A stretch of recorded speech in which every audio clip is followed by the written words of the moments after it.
Let's elaborate on the previous proof of concept by building in some flexibility to assign users to roles as we kick off this project. First thing we'll have to do is create these two additional roles. For that, we're going to use the new role and create a graphic designer role and a structural designer role. These are placeholders that will allow us to assign users to these roles. Next, we will go back to our types. As you notice, the original upload dieline and upload graphic task do not have a means to assign users. That only happens when we build the actual workflow. So we will have to go to the workflow task type, click on a workflow, and right here in the very first upload dieline task, instead of hard coding the user as we did previously, we will now select the role that we just created, in our case, BME Structural Designer. I'm going to assign this to one of a role. Same thing for the upload graphic task. I'm assigning the graphic designer right there. Now, how do we make sure that at project kickoff, the project manager does the assigning of these users? Well, that is done in the actual template. So remember, we created a template with the same name as our workflow.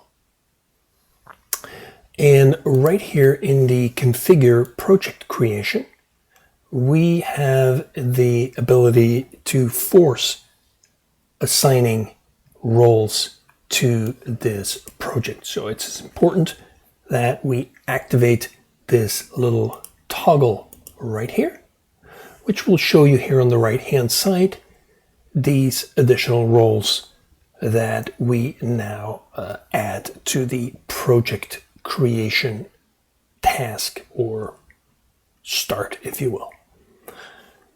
Notice that I also made these mandatory. It's important that during project creation, members get assigned to these roles. And so with that, let's go ahead and try out this new concept and create a new project using this template, calling this BME Test 09 with a due date of next week. And notice right here at the bottom of the screen, we now have our members mandatory that we have to assign either through through groups, or by assigning a user to that role. Okay, so in the case of the graphic designer, I am going to pick BME Graphics. And in the case of the structural designer, to test out this proof of concept, I'm going to use BME Structure 2 as opposed to the original BME Structure.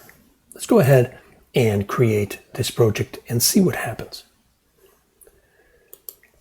A task gets kicked off to upload this dieline, and instead of seeing a user, now we can see a role with a user assigned to that role. And indeed, as we required, BME Structure 2 is now responsible to upload this file. So, logging in as BME Structure 2, we can see in my tasks that indeed now I have a notification because I, as a user, was assigned to this role. My task will ask me to upload a die file, which I can do just the way we did in the first proof of concept, and finish this task, which will then go into an approval workflow asking to be approved by the administrator. So if we look at our test 09 project, we can have a look right here in the dive folder, and indeed right here as administrator, I can go ahead and approve this file. So as soon as this is approved, we can see in the tasks that this now automatically continued to the graphic task where it was assigned to a graphic user. So this quick proof of concept shows you how you can easily add these placeholders called roles to assign users during project kickoff. Hope this was helpful.